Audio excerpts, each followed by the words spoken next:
Aos 182 anos de idade, Lameque teve um filho e deu a ele o nome de Noé, dizendo: "Este vai nos dar descanso do difícil trabalho de cultivar a terra que Deus amaldiçoou." Depois do nascimento de Noé, Lameque viveu mais 595 anos e teve outros filhos e filhas. Ao todo, Lameque viveu 777 anos e depois morreu. Aos 500 anos de idade, Noé teve Sem, Cam e Jafé. Olá, bem-vindos. Este é o Comentário Bíblico, João 8,32.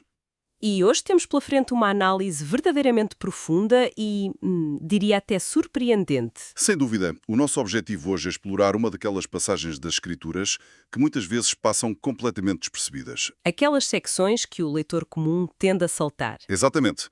O nosso foco hoje é o conceito de remanescente fiel, especialmente em épocas de um declínio moral muito acelerado. E para isso, vamos centrar a nossa atenção num momento de transição histórica muito específico. Pois vamos. Estamos a falar do livro de Gênesis, no capítulo 5, versículos 28 a 32. É um texto que encerra em si uma riqueza teológica imensa. E para sustentar esta nossa exploração de hoje, reunimos um conjunto de fontes muito robusto. Temos o próprio texto de Gênesis 5, com referências à versão A Mensagem, que nos dá uma leitura muito fluida. Temos também os comentários clássicos de dois gigantes da teologia, Gerhard von Fatt e Klaus Westermann. Nem mais. E cruzamos isso com a perspectiva histórica e espiritual dos livros Patriarcas e Profetas e também do livro Educação. É uma base sólida para a nossa missão de hoje? Sim, porque a nossa missão é dissecar uma genealogia. Para o leitor contemporâneo, uma genealogia parece apenas um obstáculo literário. Uma lista interminável de nomes difíceis de pronunciar. E de idades que desafiam qualquer compreensão biológica que tínhamos hoje. Mas a verdade é que na literatura do Antigo Oriente Próximo, estas linhas nunca eram meros registros de nascimento. Longe disso, eram mapas teológicos. Mapas que escondem mensagens de esperança e revelam como é que uma linhagem é preservada quando o mundo está, no fundo, à beira do colapso. Há um detalhe estrutural muito importante a reter logo à partida. Na mentalidade hebraica, a genealogia é a ponte vital que sustenta toda a narrativa. Não é um anexo, é o alicerce. Exato. Para contextualizar quem nos ouve, o capítulo 5 de Gênesis marca o fecho da cortina sobre o ciclo que começou com Adão. É o registro da linhagem de Sete. Sim, e opera como uma preparação meticulosa do palco para o evento cataclísmico que se aproxima. A humanidade estava numa fase de enorme expansão demográfica. Mas, paradoxalmente, numa trajetória de declínio ético profundo. Um distanciamento total do seu propósito original. E é precisamente neste ambiente de desgaste sistémico que o texto afunila a sua atenção.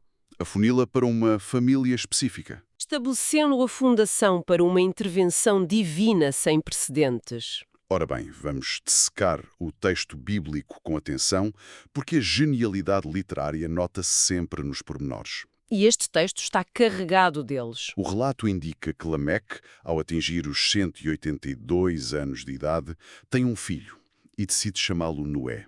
E a justificação para esse nome é fascinante. Carrega um peso existencial enorme. Lameque declara, e cito a essência do texto, que este filho vai dar descanso do difícil trabalho de cultivar a terra que Deus amaldiçoou. A raiz hebraica do nome Noé, que é Noar, está intrinsecamente ligada a essas ideias de descanso e de consolo. É impressionante como Lameque projeta sobre os ombros de um recém-nascido a expectativa de toda uma geração que estava exausta. Se recuarmos um pouco ao capítulo 3 de Gênesis, versículo 17, percebemos bem a origem dessa exaustão. A tal maldição da terra. Exatamente. Na sequência da fratura no Éden, o trabalho agrícola no Antigo Oriente Próximo já era, por si só, uma questão de sobrevivência severa. Uma vida duríssima. Mas o texto bíblico eleva isso a uma condição de fadiga punitiva. O suor, os espinhos, a resistência constante do solo. E Lameque, com os seus 182 anos, personifica-se desgaste intergeracional. A terra era hostil, a sobrevivência era uma extração dolorosa de recursos, dia após dia. E ao chamar Noé ao filho, Lameque está a formular um grito de esperança teológico, não é? É o reconhecimento de que aquele nascimento é uma resposta de Deus ao peso quase insuportável daquela condição humana. Sabe, essa interpretação revela uma perspectiva muito realista sobre a fé. Lameque não está à espera de uma varinha mágica. Não espera que a maldição desapareça e voltem todos ao Éden instantaneamente. Claro que não. O que ele procura é alívio e consolo a operar dentro da própria maldição. É encontrar descanso no meio do caos. É a busca pela provisão divina que nos permite suportar a dureza do caminho. Não exige a eliminação da dor, mas pede força para atravessar. E esse é um princípio intemporal. Sem dúvida. Mas há outro elemento neste texto do capítulo 5 que merece que o possamos dissecar bem a fundo. A idade do próprio Lameque. Os famosos 777 anos. 777. É um número que salta à vista. Na literatura bíblica, todos nós sabemos que a matemática raramente é acidental. Quase nunca é. E há aqui um contraste narrativo muito nítido se olharmos para outra genealogia, a que foi apresentada no capítulo 4. O contraste entre estas duas linhagens é um dos recursos literários mais sofisticados destes capítulos iniciais de Gênesis. Explique-nos isso melhor, por favor. Ora, do lado do capítulo 4, temos a linhagem de Caim, aquela que representa o afastamento intencional de Deus. E, curiosamente, também há lá um homem chamado Lameque. Pois há.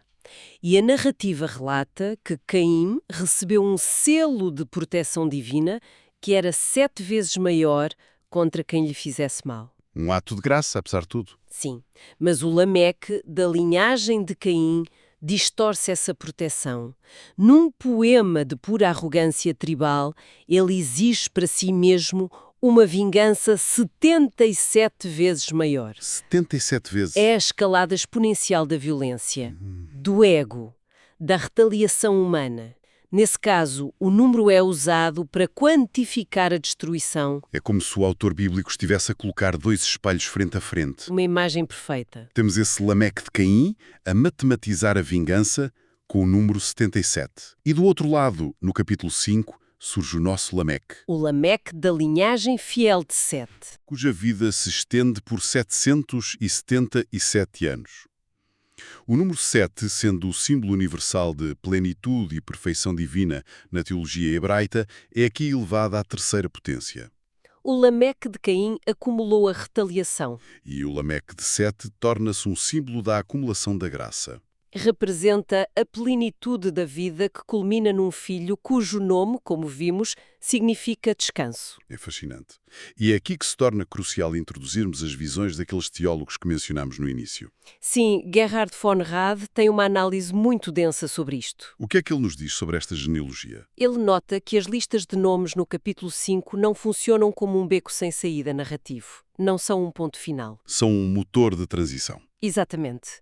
O nome de Noé é uma declaração profética que está estrategicamente posicionada. Anuncia o descanso, mas Mas o capítulo 6, que vem logo a seguir, vai expor uma corrupção sistémica, uma ruptura moral total. que vai culminar na grande decisão do juízo pelo dilúvio. Pois a promessa de descanso não serve para evitar a tempestade, serve para preparar o caminho para a restauração que ocorrerá depois dela. Isso é profundamente reconfortante. A promessa antecede o caos. E aqui é fundamental trazer a visão de Klaus Westermann. O trabalho do Westermann sobre o dilúvio é incontornável. Ele toca num ponto que afasta completamente o relato bíblico de outras literaturas da Antiguidade. A comparação com os épicos babilónicos. Exato. Se olharmos para os épicos do Antigo Oriente Próximo, como a Epopeia de Gilgamesh ou o épico de Atrahasis, também encontramos narrativas de grandes dilúvios. É um tema comum na antiguidade. Mas nesses mitos babilónicos, os deuses enviam o dilúvio porque a humanidade se multiplicou e fazia demasiado ruído. Literalmente, os deuses não conseguiam dormir. Era uma questão de incômodo sonoro, uma dor de cabeça divina. Mas Westermann argumenta que o dilúvio bíblico é categoricamente diferente. Não tem nada a ver com divindades irritadas com o barulho. Trata-se de um juízo moral profundo. E mais importante ainda, de um plano de preservação. Para Westermann, a secção do dilúvio não foca primariamente na destruição. foca na continuidade maravilhosa da promessa divina através de uma linhagem reta. Essa distinção é vital para quem lê as Escrituras. O texto de Gênesis utiliza o cenário do dilúvio para encerrar a história pré-diluviana e inaugurar uma nova época. Garantindo que o propósito original para o ser humano não seria extinto pela degradação moral de uma geração. E isto conduz-nos diretamente àquele princípio teológico que os livros de educação e patriarcas e profetas sublinham de forma tão incisiva. O princípio do remanescente fiel. Há uma constatação transversal nestas fontes. Em tempos de degeneração moral, existe sempre a preservação de um remanescente fiel. O livro Patriarcas e Profetas aponta que Noé não foi apenas um construtor de barcos. Foi muito mais do que isso. Foi levantado para preservar o próprio conhecimento do divino, no meio de uma cultura que tinha institucionalizado a corrupção de forma absoluta. Este princípio do remanescente estabelece um padrão de ação divina que se vai estender por toda a narrativa histórica. É um padrão que podemos dissecar através de vários momentos históricos. O caso de Noé é o arquétipo. É um modelo original. Íntegro no meio da corrupção, uma minoria que serve de semente. Mas a verdade é que o padrão do remanescente fiel repete-se sistematicamente ao longo dos séculos. Poucas gerações depois encontramos a narrativa de Ló. Nas cidades da planície, Sodoma e Gomorra. Quando essas cidades atingem o ponto de não retorno na sua degradação cívica e moral, a intervenção divina não aniquila o justo juntamente com a estrutura corrompida. Há uma extração cirúrgica. Ló e a sua família são retirados antes que o colapso aconteça. E o padrão adensa-se à medida que a história de Israel avança para estruturas políticas mais complexas. O período do profeta Elias é talvez um dos exemplos mais claros e politicamente mais carregados deste conceito. No livro de Reis, encontramos Israel sob o reinado de Acabe e Jezabel. E reparemos que não se tratava apenas de um desvio religioso orgânico da população, Era uma apostasia patrocinada pelo Estado. imposta pelo próprio Estado. A idolatria a Baal tornou-se a norma institucional e até económica. E Elias confronta este sistema todo. Após esse enorme desgaste físico e mental, ele chega a um esgotamento severo. Uma crise de desânimo profunda. Ele declara mesmo que ficou sozinho. Ele acreditava genuinamente ser o último sobrevivente moral de toda a nação. No entanto, a resposta que recebe é um exemplo clássico e maravilhoso do princípio do remanescente. O texto diz que foram conservados em Israel 7.000 que não dobraram os joelhos. 7.000 pessoas. Essa resposta revela algo de muito profundo. O remanescente, muitas vezes, é silencioso, invisível aos olhos humanos. Até mesmo aos olhos de um profeta experiente como Elias. Havia milhares de pessoas que, de forma anónima, resistiram à enorme pressão de conformidade do Estado. E para fechar os exemplos clássicos, temos de olhar para o livro de Daniel, O exílio babilônico.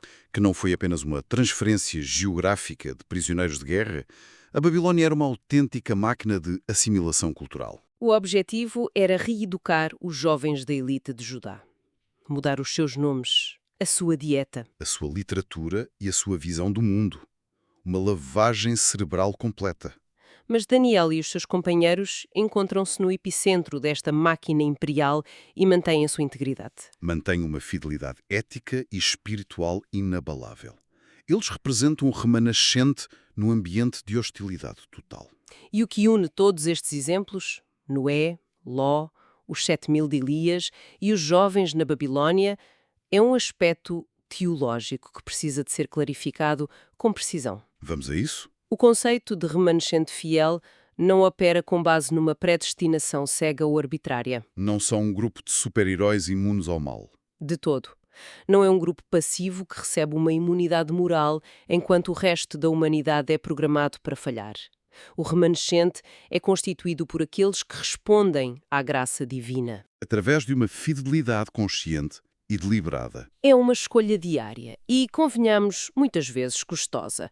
Quando a pressão cultural empurra a sociedade para o abismo ético, o remanescente escolhe a integridade. A preservação divina surge sempre em articulação com essa intencionalidade humana. A graça e a escolha caminham lado a lado. Esta articulação entre a provisão de Deus e a escolha humana retira o texto bíblico do domínio da simples mitologia antiga e traz-lhe uma aplicação ética profundamente relevante. Uma aplicação para o nosso dia-a-dia. Exato. A genealogia de Gênesis 5 começou com a humanidade inteira. Terminou a apontar para Noé e os seus filhos.